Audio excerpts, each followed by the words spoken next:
ए भाई, तो आज का ट्रेड रिकैप देखते हैं। 17 मई 2025 का। तो सबसे पहले हम फॉरेक्स का देखेंगे। तो ओवरऑल जहाँ तक दिख रहा है, फॉरेक्स में ओवरऑल अप ट्रेंड दिख रहा है।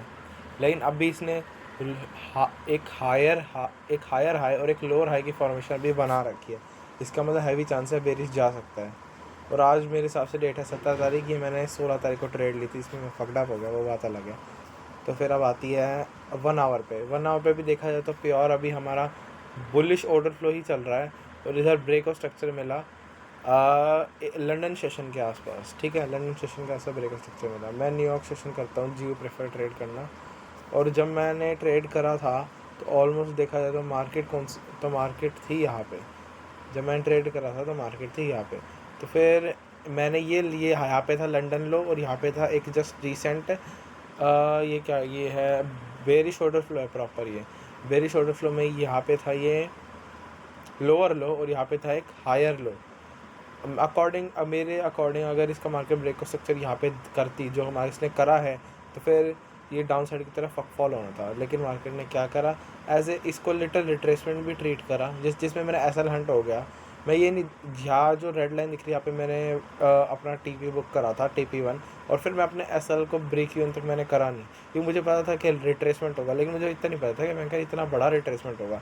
ओवरऑल देखा है तो मेरे बायस तो ठीक है, क्योंकि ओवरऑल थिंकिंग भी पता है ठीक ही थी। क्योंकि देखो ओवरऑल मेरे अकॉर्डिंग मैं क्या सो रहा था, मेरा कंटिन्यूशन प्रॉपर ट्रेड बन सकता है। क्योंकि यहाँ पे देखा जाए तो अप ट्रेंड था, वो भी फ्लक्चुएशन था। इधर इतनी बिग टाइम फ्रेम की लो रेजिस्टेंस लिक्विडिटी बना दी, एक just break of structure down side आया और फ्लड आ गया।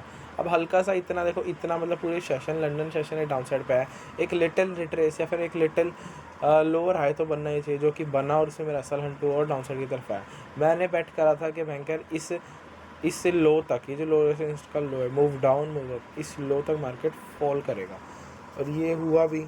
बस इसमें सेम स्ट्रेटजी थी। मैंने क्या मैंने करके लिया ट्रेड, वो मैं बताता हूँ। सबसे ज़्यादा तो पता ही है भाई, सबसे ज़्यादा तो पता ही है कि अप ट्रेंड तो चल ही रहा था। और इधर हाई और एक लोअर हाई का फॉर्मेशन था। इतनी लोअर लिक्विडिटी में break of structure down side आ गया। अब जब मैंने ट्रेड लिया तो मार्केट यहाँ पे थी। मैं एज ए कंटिन्यूशन ट्रेड लेना ज़्यादा प्रेफर कर रहा था इसमें, क्योंकि देखो लोअर लो का फॉर्मेशन है। अब हैवी चांस है इसको ब्रेक करने के बाद भी ये मे भी रिट्रेसमेंट का एक्ट करेगी। क्योंकि जब अभी डाउन ट्रेंड का ऑलमोस्ट देखा है तो फॉर्मेशन हो चुका है। तो डाउन तो फिर डाउन ट्रेंड में मोस्टली जो हमारे लोज होते हैं वो इन्हांस करते हैं रिट्रेसमेंट एट अपसाइड, और हाइज करते हैं टूवर्ड डाउन साइड जाने की तरफ पुश करते हैं। इधर लो था, ये हल्का सा देखो, हल्का सा दिया भी है इसने, हल्का सा रिट्रेसमेंट एट अपसाइड, फिर ये ऐसे करके डाउन साइड की तरफ जाती है। और फिर मैंने ट्रेड लिया। मेरा सिंपल एनालिसिस थी। कभी कभार तो मैं डाउट में जाता हूँ, ये मेरी सिंपल इतनी एनालिसिस है, क्या ये सही भी है। और ये जो मैंने टीपी दिख रहे हैं मैंने फिब के अकॉर्डिंग लिए थे। अब इसमें बस जस्ट ये रीसेंट लोअर लो का ब्रेकआउट, मैंने TP1 हिट हुआ और एसएल भी तुरंत हिट हो गया और फिर टीपी भी तुरंत हिट हो गया। तो ठीक था, आइडियोलॉजी ठीक थी। बस यहाँ पे मैं हल्का ना साइकोलॉजी में कभी कभार फगड़प हो जाता हूँ कि मतलब मान लो, और यही मैं इसका जस्ट बेटर रिजल्ट है मेरा ES की ट्रेड, मेरी इंडेक्सेस की ट्रेड। एक इंडेक्स समझाता हूँ, क्योंकि दोनों तो ऑलमोस्ट पैरेलल ही चलते। देखो ओवरऑल एक्सटेंडेड था, हैवी अप ट्रेंड था, मार्केट कहीं यहाँ के आसपास खुली, 4 आवर अप ट्रेंड है, प्रॉपर पता चल रहा है। अब बात आती है यहाँ पे ES में, पता इतना कुछ खास दिख नहीं रहा, क्योंकि देखो यहाँ पे कुछ लोज वगैरह नहीं है। नैस्डैक समझा तो ज़्यादा अच्छे समझ आएगा। ये है ना नैस्डैक, देखो नैस्डैक में क्या था, ES में जो एशियन हाइज और लंदन हाइज थे वो ऑलरेडी क्लेम थे, नैस्डैक में अनक्लेम थे। तो ये एक्चुअली बेटर ऑप्शन था ट्रेड करने की, तो मैंने इसमें ही करा। यहाँ पे देखा है तो भाई प्रॉपर अप ट्रेंड चल रहा है, proper higher high higher low higher low formation है। अब बस यहाँ पे एक ये आ गया लोअर, एक हायर हाई और एक लोअर हाई। तो मेरे को इतना कंफर्म नहीं, मतलब प्रॉपर तो था कि ऊपर जाएगा, तो इतना फिर मैं अकॉर्डिंग टू मेरा बैंकर छोटे टाइम फ्रेम पे आ गया मैं। अब आवरली के अकॉर्डिंग यहाँ पे जो मार्क रखा है यहाँ पे फेयर वैल्यू गैप, पता नहीं मेरे के दिमाग में क्या सूझी, पता नहीं मेरे दिमाग में क्या सूझी। जस्ट ये थी बड़ी फ्लक्चुएशन का, बल्कि मुझे पता था कि मेरे जब तक मेरे की कॉन्फ्रेंस हिट नहीं होते। अब देखो ये SMTs तो बाद में बने, लेकिन ये जो एशियन हाइज और लंदन हाइज है, हैवी चांस मैं हमेशा जब तक कोई की लेवल मैं मेनली मैं अपना फेयर वैल्यू गैप पे ट्रेड लेता हूँ, वो भी जब लोज हाई या लोज नहीं होते। और इस बार तो भयंकर फेयर वैल्यू आप कभी डिसरिस्पेक्ट करने के बाद हाईज और लोज लिए। मेरे को पता कंफर्म था कि डाउन साइड की, मैं सोच भी रहा था डाउन साइड की तरफ शॉर्ट टर्म के लिए ट्रेड ले लूँ, क्योंकि भाई ये देखो ये कब हुआ था, मतलब इतना कब एक्सटेंड कब हुई मार्केट, बिल्कुल एंड तक जाके हुई। तो मैं सोच रहा था शॉर्ट टर्म डाउन साइड की तरफ ट्रेड ले लूँ, लेकिन मैं नहीं लिया। पता नहीं यार दिमाग में क्या चल रहा था। ओवरऑल मेरे बायस बस यही थे कि भाई नैस्डैक में सेशन हाइज और सेशन हाइज दोनों सेशन के है तो अचीवेबल है, लेकिन ईएस में नहीं है। और ये दोनों उस टाइम पे यहाँ पे चला था। प्री मार्केट में इसने एसएमटी बनाया, इसने एक हाई और एक हायर हाई बनाया, और वही ईएस ने बनाया एक हाई और एक लोअर हाई बनाया, और ये कॉज कर रहा है इसको डाउन साइड की तरफ मूवमेंट। बस यहाँ पे ये फ्लक्चुएशन में मेरे को लगा अप साइड की तरफ है, क्योंकि इसने ब्रेकआउट दे दिया। अबे फेक आउट भी था प्रॉपर। ये देखो ना इसका देखो, ये हमारा रिसेंट लोअर हाई है, इसका ब्रेकआउट होता है तब जाके अप साइड की तरफ जा मूव आना है। लेकिन इधर देखो मतलब मैंने कुछ भी करके मतलब ट्रेड लेने की बस फोर्स करा था उसको ट्रेड लेने के लिए नैस्डैक में, तो ईएस के कॉन्फ्लुएंस में, क्योंकि मुझे पता था कि अपने एशियन लोज या लंदन लोज शिफ्ट होने के बाद अप साइड की तरफ मूवमेंट आएगा। और according to big time frame पे देखो एक लो और एक लोअर लो प्रॉपर बनाए हैं एसएमटीज। ईएस में भी देख लो एक लो और एक हायर लो, इसका मतलब हमारा ईएस लैगिंग है। ईएस में बल्कि देखो लंदन सेशन के ये लंदन हाइज भी प्री मार्केट हाइज क्लेम कर लिए, और अप साइड की तरफ जाके प्रीवियस प्राइस एक्शन के कुछ हाइज भी क्लेम कर लिए। तो बेसिकली मेरे इसमें आइडियोलॉजी, जो मेरी आइडियोलॉजी थी, फगडा वाला आइडियोलॉजी भी बताऊंगा। मेरी आइडियोलॉजी ये थी, नैस्डैक से समझाता हूँ कि अचीवेबल हाइज है सेशन के यहाँ पे। अभी मेरे को पक्का पता है कि ये इनवैलिडेट होगा, लेकिन फ्लक्चुएशन की वजह से, प्लस मेरी मैं साइकोलॉजी रफ है ना, भी बिगिनर ही हूँ, मतलब इतना भी बिगिनर नहीं, 1 साल तो ऑलमोस्ट हो ही गया, 1 से 1.5 साल ट्रेड करते हुए।